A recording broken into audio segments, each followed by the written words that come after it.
Okay, so here's the deal.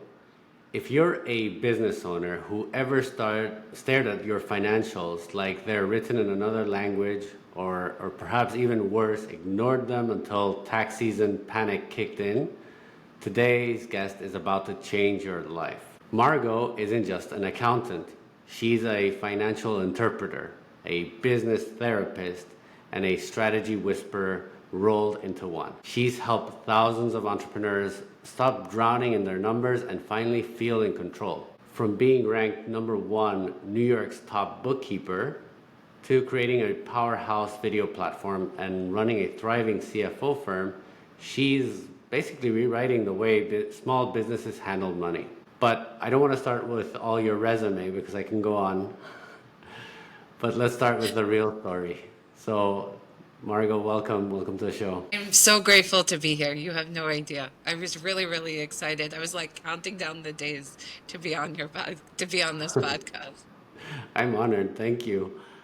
So let's flip the usual script. Like I don't want to go through like how did this start, but I want to know like who you were before all of it. So I grew up in a Jewish community, and I was always around where the topic of money, it was hard. It was something that you really had to work a gazillion hours to obtain. And I'm the youngest of three, and I was always this shy girl in the corner where I thought that only the cool kids get to have money. And I was thinking that there had to be a better way. For fun, I enjoy yoga. I love to be with my kids. I love to cook. I love nutrition. I'm always evolving. I'm always some type of education where I'm going for the next level as a person and as a business owner. I feel like it's really, really important to lead by example. You know, when I was a kid, it would always be like, you should be doing, and it just didn't feel good. And I didn't want my surroundings to be that way. And, just for fun, just my activities ended up being for who I am today.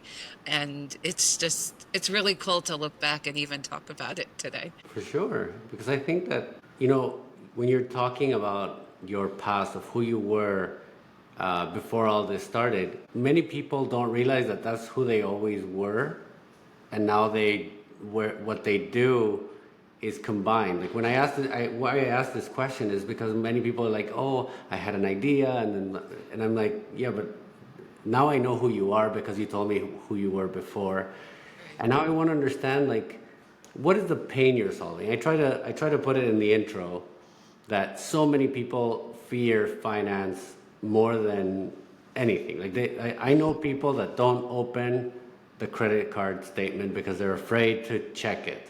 I know people that don't do their taxes until someone says it's due tomorrow. Yeah. What happened with you? Why were you like, oh, were you one of those that also felt that fear, or were like, why do people fear this? I can help them understand how not to do it. You know, my first video that I ever did when I ended up being in business was around it's okay to open up your credit card statement. It's okay to open up your bank statement. It's not going to bite you when the envelope is opened. It's just going to be there to be as an informative or like this little report. For me, the way it happened and why it happened is because my surroundings was always in some type of stress, saying that money was hard. I saw that my family, it was always a stress. And then in the Jewish culture, to a degree, everything was around money. We have to send our kids to private school. You have to buy a house. It all became with a lot of like demand words of what needed to be. And my body would always like crawl up, and it would just feel so terrible. And I was like, there got to be a better way. And I found a gap in the market of where business owners didn't understand the accounting jargon of where I really thought I could be valuable. And I would see that business owners would really struggle with something, and I didn't see it as a struggle. And in college, there was this one opportunity where a very big designer, it was actually Joseph Abboud, and he approached me to do bookkeeping work for him. And I'm like, me? Don't you want the teacher in the room who actually knows what they're doing fully? And he was like, no, I want you, Margot. And he paid me to do it and learn. And it's just kind of really what happened. And when I was in the accounting firm, when I first came out of school, I actually chose my first job because it was near Bloomingdale's. And I was like, how cool am I? I'm an accountant now. I'm on my way to get my CPA, and my job is going to be near Bloomingdale's. The people were just so unhappy. They were really grumpy all the time, were working till 2 in the morning. And I was like, this is just not a way to be. And then when I started to work on my own, uh, I was adapting that default. I was adapting what I was told, and that lifestyle was coming upon me. And one day, the marketer who I was working with, he said to me, oh no, Margot, that only happens for my higher level accounts. And it would constantly be at this distinction. So everything around me was always people who paid more, who worked harder, and all of these things that just would make my body cringe. And I was like, you know what? I'm going to figure this out on my own. And then through one concept at a time, when I started to figure it out and people liked it, the key there was really doing more listening than talking. You know, if somebody were to tell me today that our team does full tax work and we're full service, I would feel like, are you joking me? Like right before this, I happened to log into my email, and one of our clients wrote, hi everyone, hi team. And it was like the biggest ring in my body, because that's something that evolved over time, the right team, and to see clients come into that. So to wrap this back to loop this back together, around money, you have to not want to live that way. You have to think that this is not the way to be, and it doesn't have to own you. And if it does own you and you're okay with that, cheers, it's perfect. For those who don't, and those are fear, that's where Heartfelt CFO came about, which used to be called Margot's Bookkeeping, to really work with people and be friends with your numbers. Realize that your numbers is not your enemy. Your numbers are your keys and your clues to your next steps. And when you see that one number at a time, that it speaks a story, versus increasing hard on marketing or doing more, and it doesn't really go anywhere, or it just burns the budget, or if it burns the credit card, and then you're stuck with these feelings after. I mean, how many of us have paid marketing bills and coaches that we thought that we were wronged about, and that we didn't get what we really went in for? It's because we really didn't know where we were going. And it probably did something, but the numbers that spoke the story is really what builds the dream. I think about it like this, is that when you go into the store, do you like buying Starbucks or do you like buying Dunkin'? Lately, we like buying Starbucks. We used to be big Dunkin'. But you think about your lifestyle, about what you want and how you want to live. And seeing how everybody grew up, I just said to myself that there has to be a better way. And over time, clients just asked for things. I was doing just bookkeeping. I would do it all myself. I would do all the marketing myself and all the bookkeeping, all the client retention. And then one day, as things evolved and people would come in to help and all of those things, and it just increased the value to have a team. And if you're out there, you're afraid of numbers, you're afraid of money, it's all pretend. There's nothing to be afraid of, because it's not going to bite you. If anything, it wants to be like, hey, I got something to tell you so your life could be easier. And when you break through that other side, that's the magic. That's the dream. I love it. I love it because I'm on your side. I work in investments, I help people invest, and number one is people feel fear. People feel unknown territories. They feel Like I might be working with the most brilliant dentist, and he might be the at top of his game, but when it comes to investing, he's a beginner. And just that feeling of how do I start, or where do I put my money? What do you think? It's such a vulnerable moment. So I want to touch 2 points that you said. What was the feeling when that first person trusted you with their numbers? Like how did that make you feel? And then we'll go on to the next one that I have a bullet ready for you. Okay. It was like the best feeling in the world. It's like I got the diamonds that I was waiting for my whole life. I was like, I did it. He wants me. And like, I would look in the mirror and I would be like, okay. But I also invested into myself, into knowing that each day I still had to talk to him as if he was like a guest, or like I was being interviewed, because I didn't know where it was going. But it was the best feeling in the world that somebody wanted my voice. And after my whole life, really keeping it shut. And I mean keeping it shut. When I would see things wrong and you're pushed into the corner because you're not made to believe a certain way, it's just a whole new way of life. My body opened, my shoulder, and I could envision the moment right now when he was doing it. Like I was 19, like literally jumping up, because what I said resonated, that this, similar to what you're saying, this older person who needed what I had, and he couldn't do it. And he said to me, he's like, Margot, he's like, I can't do it. He goes, but I've seen you and you can. And I was like, you betcha. You betcha. But I also want to just touch on also what you said around when they don't know and it's a vulnerable moment for them. It took me a long time to realize that, is that where they are being vulnerable, it's okay for them to feel that way, because that feeling, when they are that way, they receive the information better. It's not putting them on a pedestal.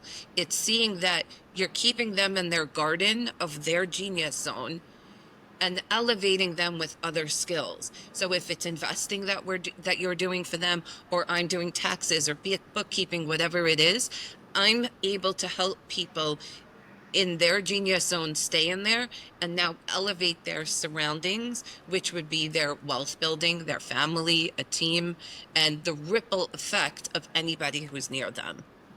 I love that concept. I think that's an awesome, first of all, awesome way to. I can envision you. I can see you, 19-year-old, being like, I was afraid of money. I was afraid of this. And then suddenly you prepared yourself, and suddenly that person recognized you and Yeah. said, Margot, I see you can do this, and I'm gonna trust you with it. And you said, come on, let's go. My question, and you kind of answered it, it's how do you take people, or what's the first step when someone comes to you and says, Margot, I'm terrible with money, which is, I get this question a lot. I have terrible with money. I don't know what I'm doing.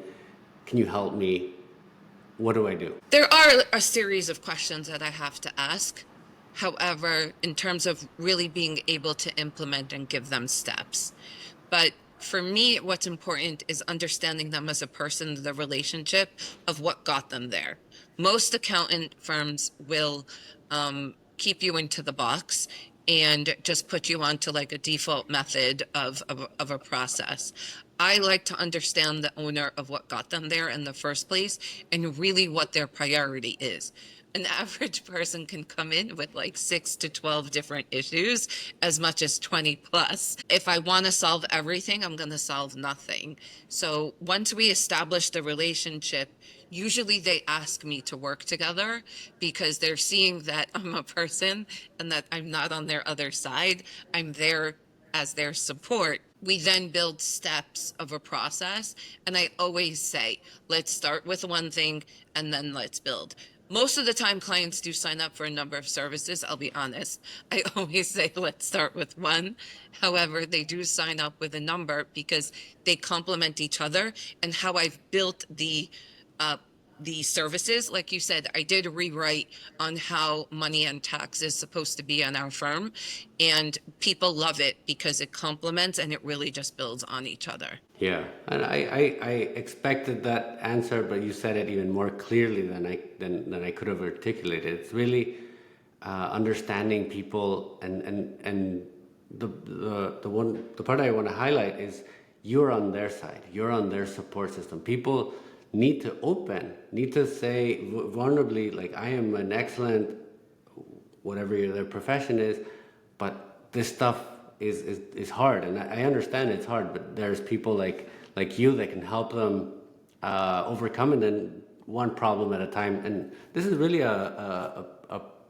it's very, like, if you people don't realize that for every problem there's a solution. They kind of don't think, they think it's a problem and it's just a problem. Right. They have to be open to solving it and feel that safe space to really open that somebody is listening to them, because the belief or the default is that I'm paying you, you should do. And that's not the way our values and the culture that I built in Heartfelt CFO. And I'll tell you a story. This week, or maybe it was actually 2 weeks ago by now, an old client came back and she wanted services. And she was talking to me in that nature of, I'm telling you to do. And that doesn't work, because we're not on the same side on how we're creating this relationship again. And now she has done previous work, a lot of work with me, but she also had a significant amount of work that was behind, that the current work that she was looking to do really didn't have a basis, and the foundation was very weak. So even though somebody was willing to pay me to do stuff, good money, I didn't accept the work. I actually respectfully declined it, because how we were working together just won't resonate with the culture of the firm and the team. It's just not how we do it. And if I want the results that I'm able to do for you, with you, and all of the above, it just doesn't work. And when people come in with that old belief of, like, I pay you, and of that nature, like, a huge objection used to be around, oh, I can get somebody inside and it could be so much cheaper. Great, go for it. Let me know how that goes. Chances are you're going to come back to me in 90 days and beg for services. you know, Go for it, because they have to see how it is on the other side. But that old belief system of, without giving that door, it doesn't create the transformations, and it won't get easier, because you know what happens? The behavior and the actions don't change, and the hard is still hard. Then they'll see our fees also as an expense, when our fees are always an investment. There's not one client that I have that they're not getting back their investment with us in some type of way. It just doesn't happen, because I know I accept work, and there's a system, and when the system is followed, it always produces. One client just this past week, her return, she got, like, and it was unheard of, like 41% return. It was insane to watch her. It was insane. And it was a single mom, and I was just so thrilled for her. I was like, congratulations. She's like, you're telling me congratulations? I'm like, you just got great results. And she's like, but I paid you, but I'm happy for you. People don't believe it's possible. But if I'm not on your side, you're not going to grow. We benefit. I learn from my clients too all the time. It's just a win-win. And this is a beautiful story, an example of how many misconceptions there are regarding finances, regarding Oh, I can what go you on can and on. do. Exactly. I'm sure there's, like, I and can and, say so many. and I'd love to hear them. It's There's so many. And it really, sorry to cut you off, of it course. bothers me, because people then think accounting is such a hard industry. Tax is hard. It's hard because you filter it that way. It's hard because you choose to see it that way. But I get to be on this podcast and talk about it and share it with you. I get to do this work for other people, and to have the ripple effect for their families, along my family and my kids. If it wasn't for my work, my daughter now was going to the school of her dreams, and a lot of things were possible for her. I didn't have possible for me, but because I got the system, she got a healthy scholarship. the way we were able to save on tax strategies to pay for her tuition. She's in the 5-year architecture program. It just now she has a future, and it doesn't matter if mommy could afford to support her or not. She can do it on her own 2 feet, which is what you want for your kids, or at least I do. Absolutely. And I love the way that you reframe everything, because people are afraid of their credit card bill. You say open it, use it to your advantage. It's just a number. It's not going to bite you. It's going to be an indicator of what you need to do to solve any problem, or what your lifestyle is and how we can change that. Like, it's just numbers are more than that. There's a story there. And also, you're refraining what accounting is and what, like, fractional, what a CFO does. And many people think it's like auxiliary, perhaps, or even the necessary Yes, evil. That's how they framed it. But you're right. saying this is a wonderful place to be in. You can do so much, and you can be creative. You can be resourceful. You can learn to be inquisitive. You can project yourself. And I find, like, because I work with a lot of entrepreneurs, I see a lot of them like chasing revenue and ignoring what really builds wealth, which is, to me, it's the cash flow story. Like, where Hmm. you produce cash flow. Cash flow to me has always been, like, people say cash is king or cash is trash, depending on where we are in the investment cycle. But to me, cash flow is the angel. Like, it'll save you out of everything, it'll get you out of everything. And cash flow is really where the most value comes out. As like, your position as a fractional CEO and tax strategist, what is the things that entrepreneurs or perhaps business owners get wrong the most about money and long-term planning? So I want to backpedal a second around credit card, and Sure. also just share, in case somebody is out there. I was afraid of my credit card too. If the bill would come, I would like be in shivers. Until one day I said that ain't gonna happen anymore. Like, the mailman is not looking for that for me. Like, why am I giving him the evil eye? So I just put myself on my own system, and I would pay it every Friday and Monday. I would end the week and start the week and make sure the card was paid, because I did not want that big bill. And when I shared this to certain clients, they were like, pay your credit card in advance? I'm like, what's worse, that big number at the end of the month, or having a control so that your credit card is not being taken away and it's something that you're afraid of? So if that helps anybody, you could pay it off quicker. You could pay it in advance. You could also just use a debit card, which I personally use a lot, where I don't lean on credit, simply because I'd rather just pay my expenses. There's times when I do dip into credit card. I just developed a process that I stopped being afraid of something that I needed. And look, at a point in business, I did need credit card. And I would say at that point it was helpful. But to answer your question around fearful, is thinking that you can do it, thinking that it's only for everybody else and not yourself, thinking that it's impossible and it will never work out. The never ending game of, it's hard, and the filter that there's not possibilities and not being curious is really what's hurting you. Seeing what's on the other side. Now, when you look at things, meet yourself where you're at. And whether it's ugly, pretty, maybe in between, maybe all of it, it's okay. And I remember the first day I did this practice, and I put it on the spreadsheet. I did it with my first coach, and I was like, okay, we've got work to do. And I would sit in my Excel sheet every single day, and I would write myself down notes on what was happening and how I felt about it and what I didn't want to see anymore, like the honest to Godish truth. And the only person who saw it was me in Excel. And I did let my coach at the time because I wanted the accountability.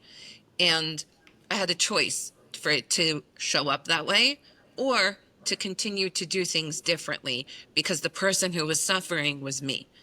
And when you choose to meet yourself where you're at, it's the first step. The magic is on the other side. Get intimate with your numbers. Like, you want to get intimate with a friend, get intimate with the numbers. Like, literally, take your bank statement, take your credit card when you go to sleep, and lay down next to it. I promise you nothing will happen. What will happen, you're going to remember me and my face telling it to you, and you're going to be like, okay, bank statement, I know you're there. Credit card, you're there too? Okay, okay. But at least we met today and we take steps. And with those steps, you build on it. If we're charging on the credit card too much, let's evaluate into necessities. You know, at a point in my life, I dropped everything that wasn't a necessity: food, clothing, and shelter. And I literally dropped everything. I was obsessed with like pocketbooks and shopping. And I gave myself like a ridiculous budget that I knew was hard for me, like $500 a month. And I would go into Marshall's and feel like a queen because I would spend like $100 and get a shirt for $20. But what was happening was is that what I was really ignoring was happening through shopping and through other activities that I was stuck paying the bill. So when you see money as a friend, like think about it like this. When you have air, there's an unlimited amount of air. Do you worry about air? No. Think about abundance that way and think about money that way. There's an unlimited amount that the more you breathe easier, that's how much money there is in the world. And if somebody else is doing it, it's right there waiting for you available. So next time you're afraid of money, take a deep breath and just think, there's so much air available, and air is just like money. It's the same thing. And if you reframe the belief around money, you just think like, what could be possible now? Okay, there's unlimited. What do I want now? Choose one challenge or one goal and then see backwards from it. So you want to make, I'm going to make this up, 10,000 a month, break it down. 10 possibilities, 5 possibilities, and then work the ladder from there. When you wake up and you think of things that way, it will get hard. I'm not going to tell you life is not linear. And I still have challenges. Now, my next level of growth, it requires more of me. So, what I used to do, I need triple, in terms of my well being to get there. However, the ripple effect of the rewards is even bigger because I'm helping more people. While you start to think about the words possibility, curious, what are my options, and move away from black and white, light and dark, things that are just the way it should be. There's so much more that could happen. And when you see that, just trust your gut. And there's no possibility you can go wrong because you're going to make a decision with the best information that you have at the time. So no decision is wrong. Don't beat yourself. Okay, I got this. I see what's happening here. Now, let me make another decision. And that's okay. I made wrong decisions, and now your comeback rate is what's important, how quickly you can come back up.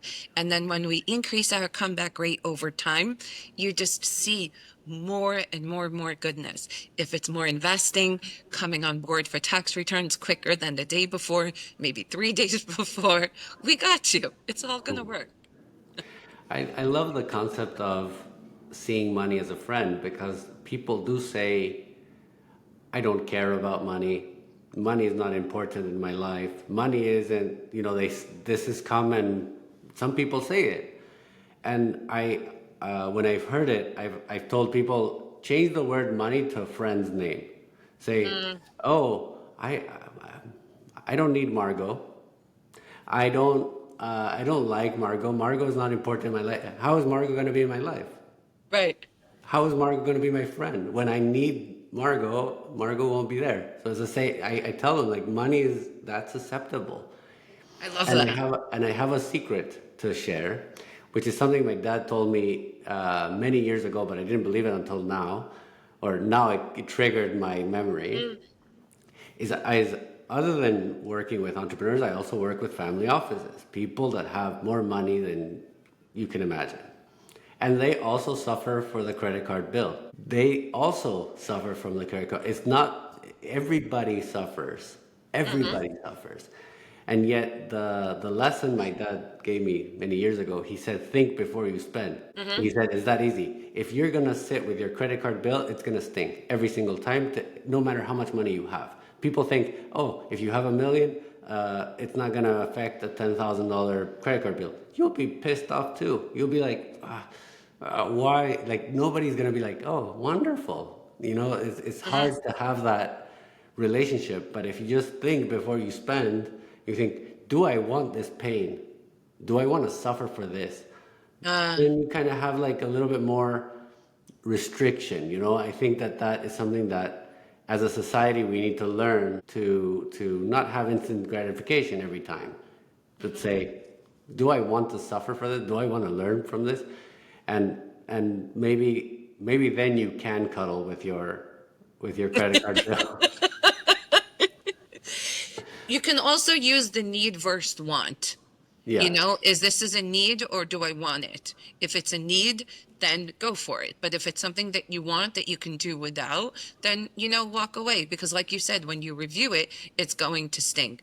You know, when I did work I did work more in wealth family offices. I would say that the credit card bill was always like days of tension because there was multiple cards and different reasons. And it just was because they had a lot, but it still brought down the same concepts. So whether you're at 250,000, 250 million, you know, 25,000, wherever you are, the same things come about no matter where you are. That's why I created in our foundations of my course, you know, it's teaching people it doesn't matter. It's just it matters differently where you are on the journey. Yeah.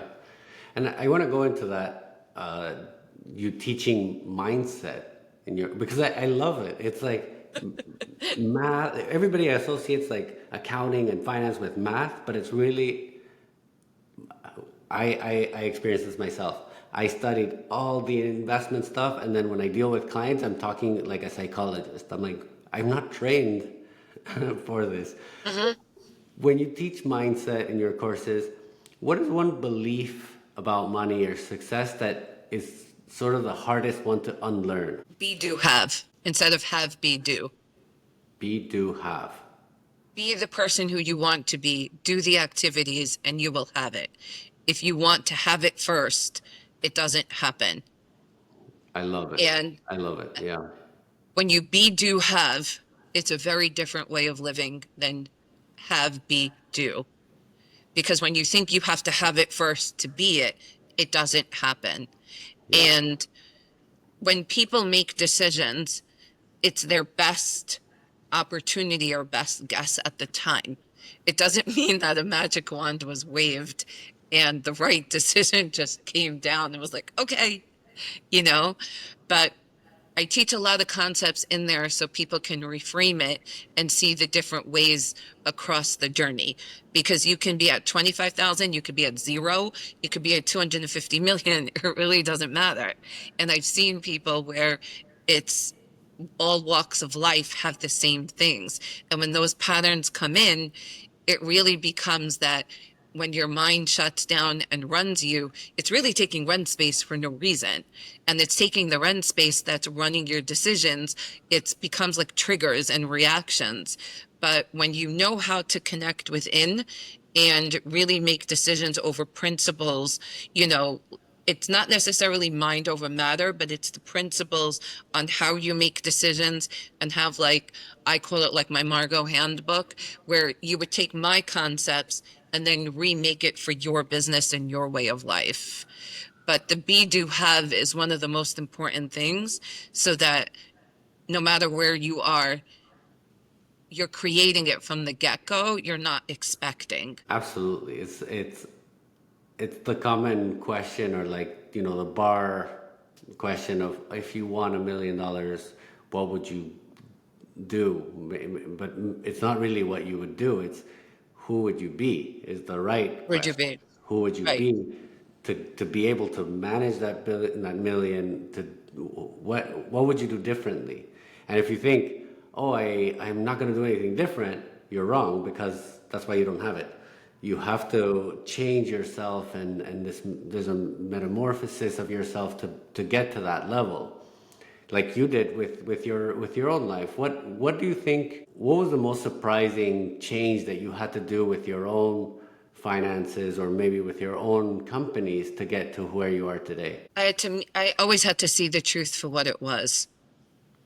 And when I saw the truth for what it was, it's really the mindset that built everything. Because at the end of the day, if there was a bill that was stuck, I was stuck paying for it. And the mindset is always every day also that you need to talk to your clients like as if you just met them, and that you're still being interviewed because you can get fired any day. There's no guarantee. And the way I used to be was very reactionary too. I used to be on the spot, and I was a lot in the ego. And it's not necessarily blaming how I grew up and how I was taught, but that's where it came from. And when I saw it wasn't working for me, it was ugly.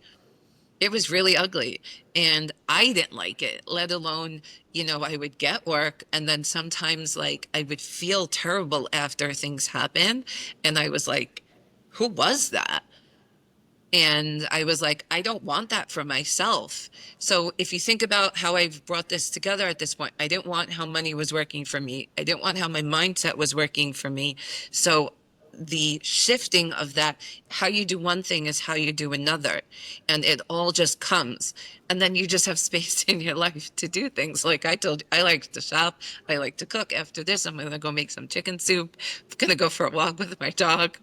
And who knows what else I have. Because I can, and I planned my time that way. When you're intentional, so much more comes out. I love it. It's so powerful, and perfect segue to, you said how you started, where you are, what's next for you personally and professionally. What big dreams are you quietly working on? So many. Okay. So many. So this year we are we are working on a lot of things. So we are working on our communities to go on a separate platform. We are also working on, I don't think my book will be this year. I have a feeling it'll be next year. What I thought was one book is kind of like a series. We just re-evolved our YouTube channel. A lot of my trainings are on there. Our courses are up. Some of them are on the website now. And I may split the business into more than one, because we service two industries. We service real estate and mental health, and they're both growing in so many different ways.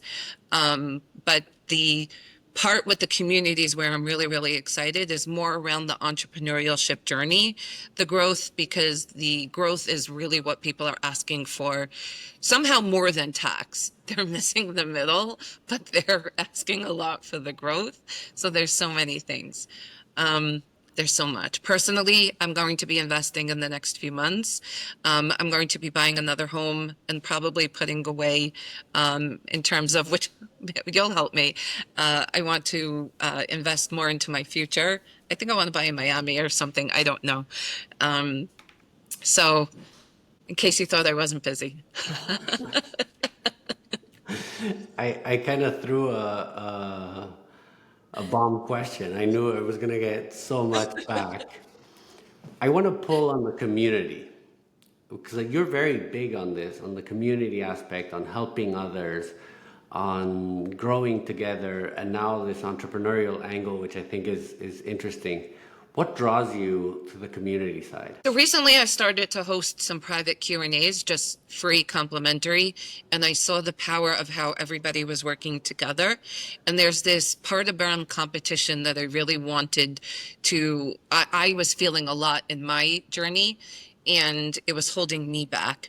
And then I started to host these Q&As really just for free, and seeing how business owners were helping each other, it just was amazing to watch.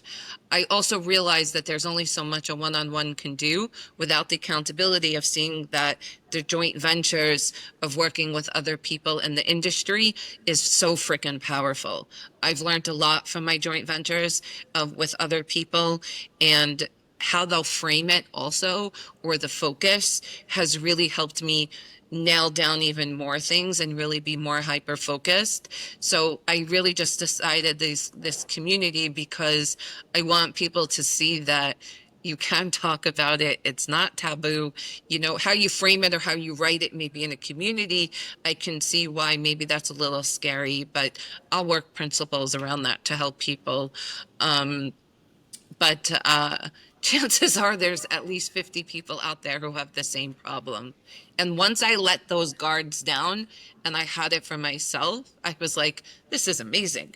You know, I don't have to sit there and build more communities, more followers, and the right followers. You know, I do spend a lot of time for the right following for our ideal clients, because we spend a lot of time, I spend a lot of time on my content, but I love every minute that it speaks to the pains, fears, and desires. So look, in the real estate industry, for instance, let's say, you know, a lot of it is in the ego and the mind. The mental health, they're emotional.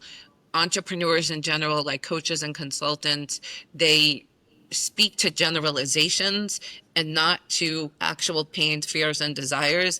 And when people get together, there's really just a ripple effect that happens, that you realize there's so many more lives that can change. And I'm going to close this part with a story. I'm now working on this joint venture with somebody. And in our first, I knew her from like some group. And at first I couldn't nail it. And then when she told me, I was like, oh my gosh, this is incredible. And we were talking, and literally her skills, it's not that I couldn't do it. I don't need to be every trade, but she has exactly what was like, it would complement what we're already doing. So now we're building like this masterclass workshop together. And it just, when we started to tell people, they were like, can we get on your wait list? And I was like, we didn't even make a wait list yet. Like it just was amazing. So just the beauty when you see like this, the effect, you could probably make more money quicker. And then somebody else is really rooting for you. So now her community is rooting for me. I'm rooting for her. It just becomes, there's just so much goodness. I love it. Margot, this was pure gold.